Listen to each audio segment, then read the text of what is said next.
Hi there. I want to talk to you today. It seemed like an apt moment to take some time out to talk about my experiences within and the what's commonly known as the charismatic movement, which is kind of a wide-ranging term which can describe various sub subsets within that movement. Quite similar to a video that a friend did, Guyan Barnes, who's a more reformed, but she also did a video about how she sort of got out of Pentecostalism, and that I guess that kind of inspired me to talk about it a little bit more in depth. I think I've touched on it a few times before, but never really gone into much detail. Okay, so really, my first experience with the charismatic movement started at as it commonly does with people, it starts at a big conference because I guess that catches people's imaginations. They see a big praise band, it's loads of hundreds of people, and they get caught up in the emotion. And I guess that's kind of what happened for me. Because I think it happened within my first year as a Christian, and it was really my first sort of taste of that. And I thought, oh, this is different. This isn't boring hymns and boring liturgy. This is something exciting. Oh, I think I want more of this. And that was kind of my attitude. And and at the time, my mindset was I didn't really mind how much mess it was. As as long as I'm going to be uplifted and excited by this, I suppose, phenomenon, it didn't really matter to me how much mess it was. And during my first year as a Christian, I was reading books by, Joyce Meyer. I was reading her quite a bit. I think I read Battlefield of the Mind, and I'd even was giving money to her ministry on a monthly basis. And so after that conference, it was a yearly conference in the UK called Spring Harvest, which is in April.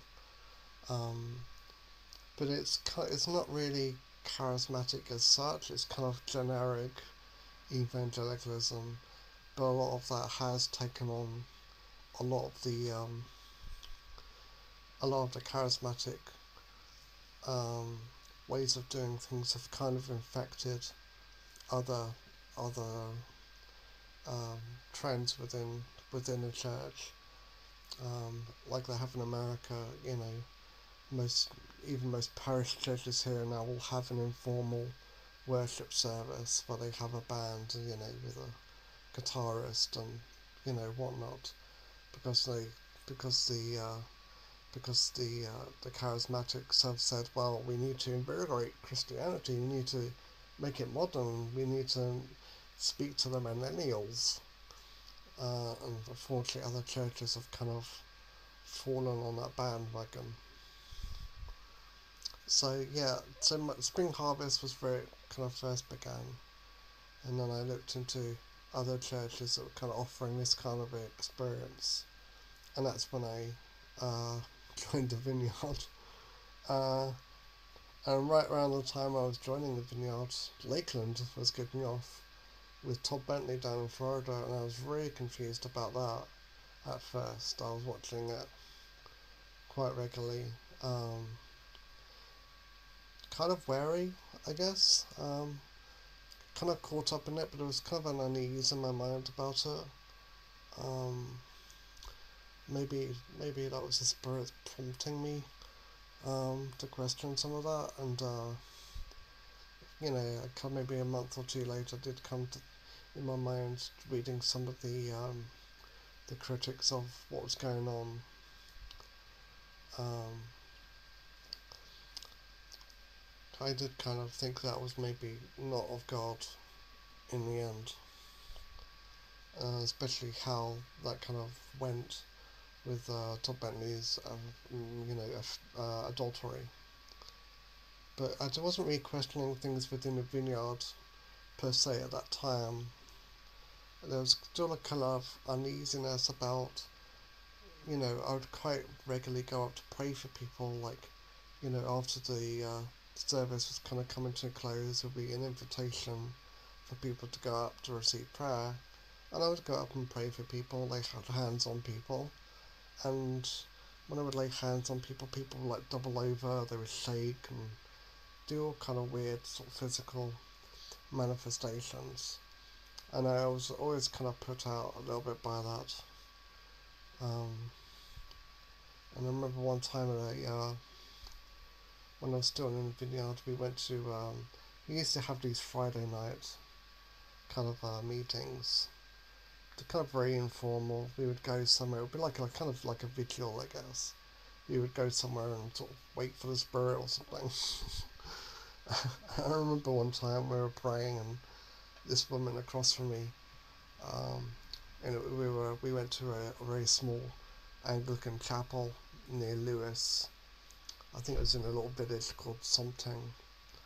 Uh, and so we went into this chapel, and this woman across from me started shaking sort of violently, and I'm, well, what's happening to her?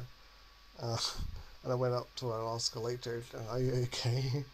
And she seemed, "Oh yeah, I'm perfectly fine. It's all of God." And she was very joyful about it all, and I can't say that I've never had experiences personally. I mean, like, I've never shaken or anything, but I mean, there were times when I felt joyful and kind of burst out laughing, and I know people refer to that as holy laughter, and it wasn't kind of uncontrollable, or it was just a kind of a very tangible sense of joy, and I, even even though it was, even looking back on it now, I can't totally sort of denounce it. Um, so really, my dissatisfaction with the vineyard really began when I was exploring Reformation theology, Lutheran theology. And it wasn't really so much the charismatic stuff that I was challenging as the sermons. They're very strict law about how Christians are supposed to behave.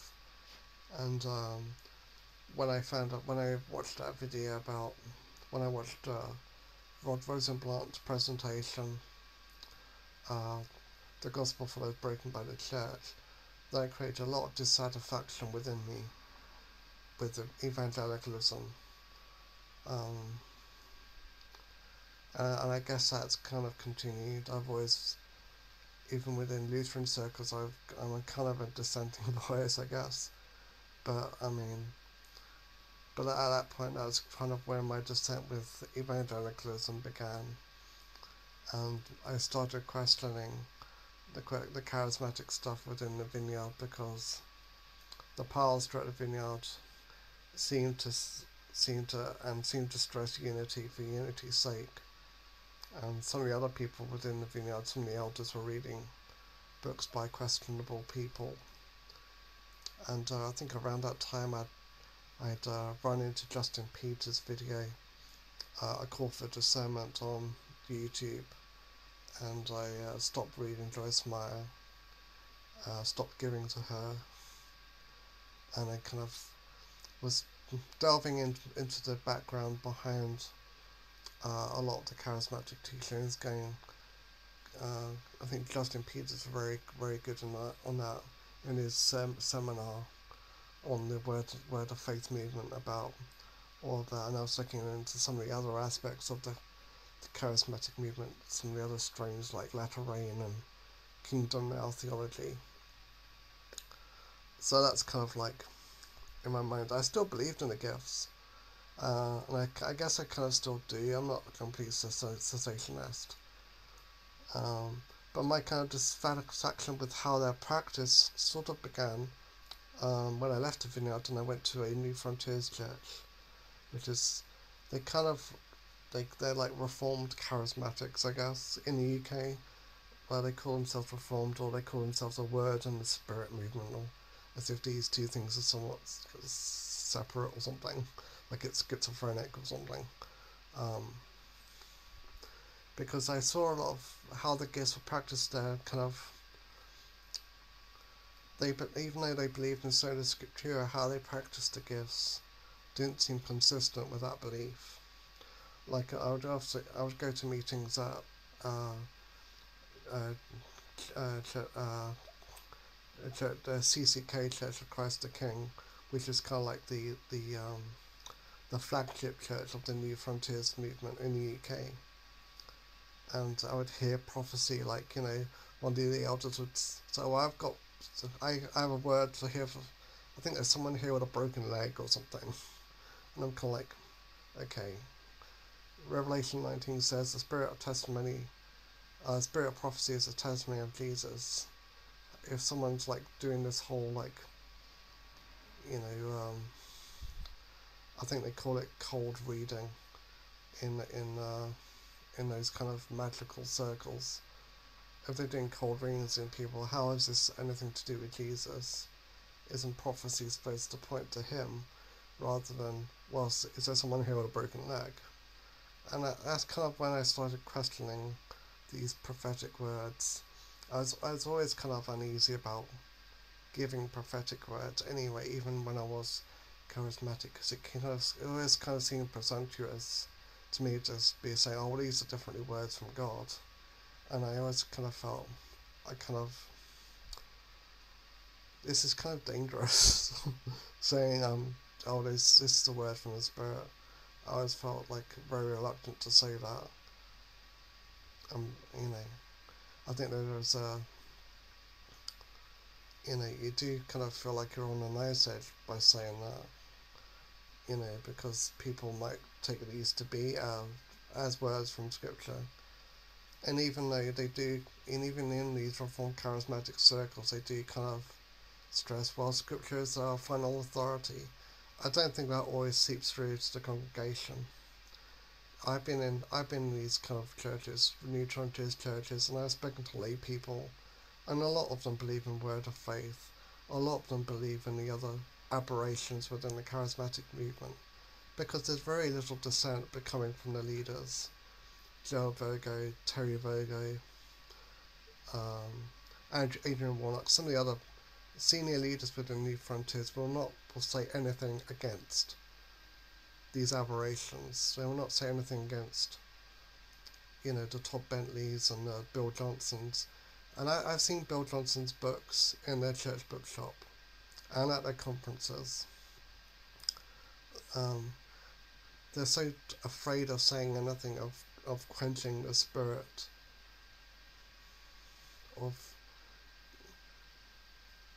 of questioning whether these things are actually happening or not,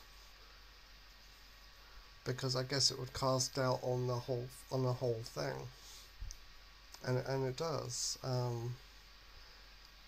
And trying to hold to charismatic theology and Reformed theology at the same time is inconsistent. I feel, because how they view prophecy is inconsistent with sola scriptura if you take it to its logical conclusion, because their revelation has nothing to do with Jesus Christ. Their revelation has to do with, oh, you're going to get married this week, or I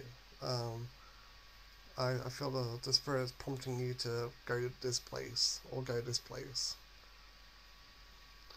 I'm not saying the Spirit can't do that, but I wouldn't call that prophecy. I would call that providence, which I think is how one lecturer at the Strange Fire conference put it. So yeah, really, so during my time at CCK was really when I kind of fell out with a lot of that charismatic stuff. Not that I didn't believe in Scripture and that these gifts are continued, but I feel like they how they're used in the charismatic movement is not consistent with how they're used in Scripture, and I don't think these things are as central to the Christian life as the charismatic movement would like to claim. I mean, of course, they want them to be central because it's how they hold grips on people and get them to behave according to what they want.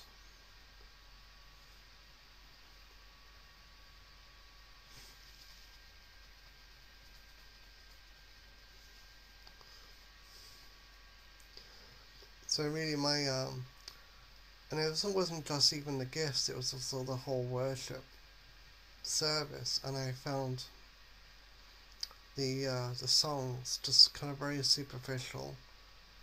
Um, Not really so much the whole kind of Jesus is my boyfriend kind of lyrics, but just I just found the whole thing was geared towards fun and excitement and having a good time and lights and camera action um, and I just felt there's no reverence for God and all that. There was no deep theology in any of the songs. I mean, apart from Stuart Townend, but really he's the exception to that. I mean, Stuart Townend writes really good songs for a congregational setting, but really he's the only one. He's one of the few people within the charismatic movement of doing that. But there is no deep theology within the charismatic movement, and a lot of times, having deep theological discussions is often discouraged. Because oh, we want to be of people of the heart. We don't want to use our heads. That's often how it goes. Because if you actually, and the reason for that is if you actually start to think about all the things they teach you, you would soon figure out what nonsense they are.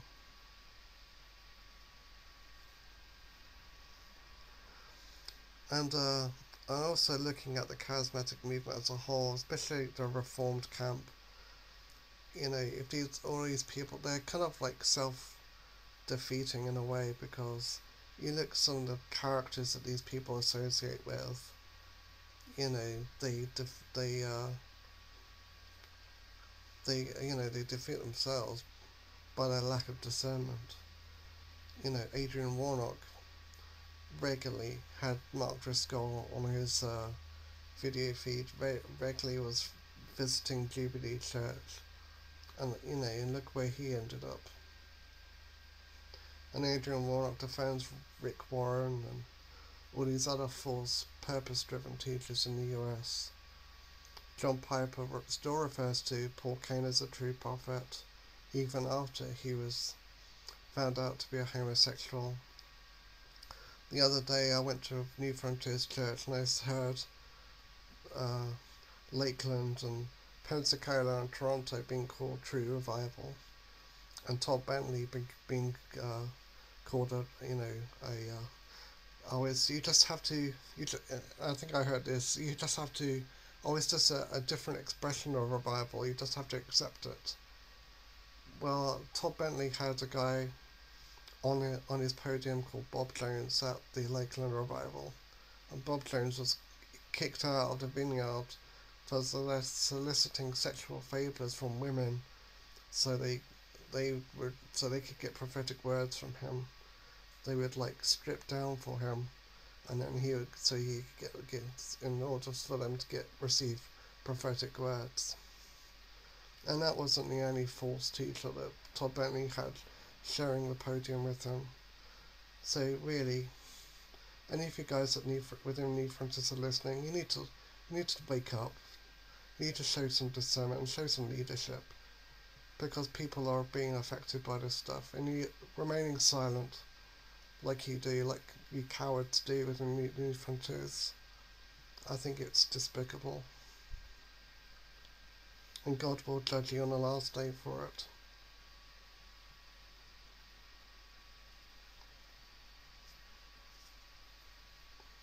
Anyway, that's my little rant.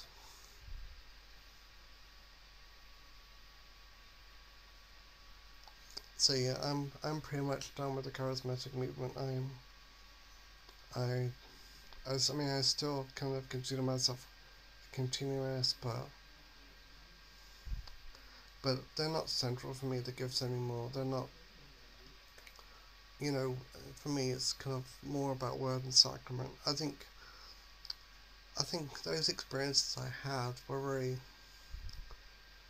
I think God kind of I think God kind of weans young Christians out of experiences a lot of the time because He wants us to be solid, and we cannot build a solid foundation on experiences alone because experiences come and go. You know, as I remember reading that most of the Christian life is lived in a valley, and that's true. And I mean, some of these mountaintop experiences are quite useful to kind of look back on, but when you're in the valley, you need solid food every day, and that is the word. That's going back to what God actually says, and not what some guy comes up to you and says, "Oh, I've got prophecy, and you're going to be working with kids or something." you know, that's not that's not what I can live on. You know, because I started to feel like, or it's in the back of my mind was, is this just what this guy wants me to hear, or is this what God actually wants me to hear? There was always that doubt in the back of my mind, and why would I put my faith in something which I'm not even sure is God when I can just pick up the Bible and actually know it is God? I think that's kind of one of where my mind started to turn away from uh, charismania. Um, so anyway, thanks for listening to me sharing and me ranting on about the charismatic movement. I'm not the only one, um, and I think unfortunately this movement seems to be growing and growing, and it's drawing in a lot of young youth, unfortunately. Um, but I do see a time when, because if these people are like me, they'll eventually get burnt out on it. Or maybe it's just my personality. I'm a very introverted person, and kind of like with my Asperger's, I can't stand too much excitement and energy and noise. And that's really, at the end of the day, that's all the charismatic movement is. It's noise. It's, as Shakespeare said, it's sound and fury signifying nothing. So, yet again, thank you for listening. Goodbye.